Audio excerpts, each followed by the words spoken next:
राधे राधे दोस्तों। तो आज की जो कहानी है वो बाल गोपाल की है। बहुत ही इंटरेस्टिंग कहानी है बूढ़ी माई और बाल गोपाल की। तो कहानी को सुनने से पहले जिन लोगों ने अभी तक भी चैनल को सब्सक्राइब नहीं किया है तो प्लीज़ चैनल को सब्सक्राइब कर लें और लाइक और शेयर भी ज़रूर कर देना। तो एक गांव में एक बूढ़ी माई रहती थी। माई का आगे पीछे कोई नहीं था, इसलिए बूढ़ी माई बेचारी अकेली रहती थी। एक दिन उस गांव में संत आए। बूढ़ी माई ने महात्मा जी का बहुत ही प्रेम पूर्वक आदर सत्कार किया। जब महात्मा जी जाने लगे तो बूढ़ी माई ने कहा, महात्मा जी आप तो ईश्वर के परम भक्त हैं, कृपा करके मुझे ऐसा आशीर्वाद दीजिए जिससे मेरा अकेलापन दूर हो जाए। अकेली रह रहकर अब ऊब चुकी हूँ। तब उन महात्मा ने मुस्कुराते हुए अपनी झोली में से बाल गोपाल की एक मूर्ति निकाली और बुढ़िया माई को देते हुए कहा, माई ये लो आपका बालक है, इसका अपने बच्चे की तरह प्रेम पूर्वक लालन पालन करती रहना। बुढ़िया माई बड़े लाड़ प्यार से ठाकुर जी का लालन पालन करने लगी। एक दिन गांव के कुछ शरारती बच्चों ने देखा कि माई मूर्ति को अपने बच्चे की तरह लाड़ कर रही है। नटखट बच्चों को माई से हंसी मजाक करने की सूझी।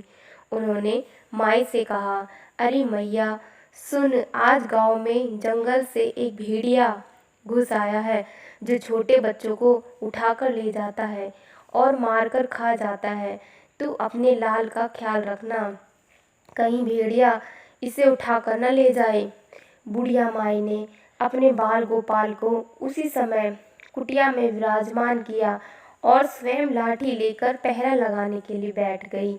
अपने लाल को भेड़िया से बचाने के लिए बुढ़िया माई भूखी प्यासी दरवाजे पर पहरा देती रही। पहरा देते देते एक दिन बीता, फिर दूसरा और तीसरा और चौथा, ऐसे करके 5 दिन बीत गए। बुढ़िया माई 5 दिन और 5 रात लगातार बगैर पल के झपकाए भेड़िए से अपने बाल गोपाल की रक्षा के लिए पहरा देती रही। उस भोली भाली मैया का यह भाव देखकर ठाकुर जी का हृदय प्रेम से भर गया। अब ठाकुर जी को मैया के प्रेम का प्रत्यक्ष रूप से आस्वादन करने की इच्छा हुई। भगवान बहुत ही सुंदर रूप धारण कर वस्त्राभूषण से सुसज्जित होकर माई के पास आए। ठाकुर जी के पाँव की आहट पाकर माई डर गई कि कहीं दुष्ट भेड़िया तो नहीं आ गया मेरे लाल को उठाने। माई ने लाठी उठाई और भेड़िया को भगाने के लिए उठ खड़ी हुई। तब श्याम सुंदर ने कहा, मैया मैं हूँ, मैं तेरा वही बालक हूँ जिसकी तुम रक्षा करती हो। माई ने कहा, क्या, चल हट, तेरे जैसे बहुत देखे हैं, तेरे जैसे सैकड़ों अपने लाल पर न्यौछावर कर दूं। अब ऐसा मत कहियो, चल भाग जा यहाँ से।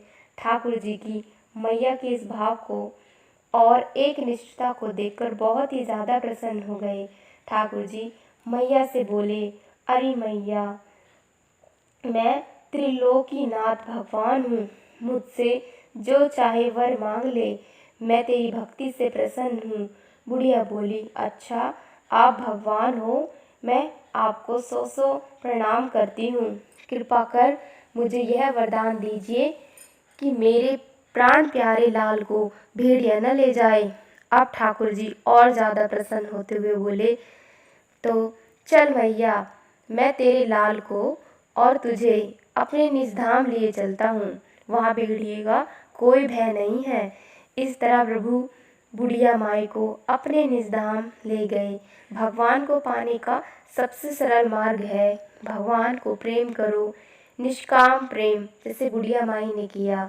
हमें अपने अंदर बैठे ईश्वरीय अंश की काम, क्रोध, मोह, लोभ और अहंकार रूपी भेड़िया से रक्षा करनी चाहिए। जब तक हम पूरी तरह से तन्मय होकर अपनी पवित्रता और शांति की रक्षा करते हैं तो एक ना एक दिन ईश्वर हमें दर्शन जरूर देते हैं। तो दोस्तों, आपको हमारी आज की कहानी कैसी लगी कमेंट करके ज़रूर बताना और अच्छी लगी हो तो लाइक और शेयर ज़रूर कर देना और सब्सक्राइब भी ज़रूर कर देना और कमेंट बॉक्स में राधे राधे और जय कन्हैया की ज़रूर लिखना।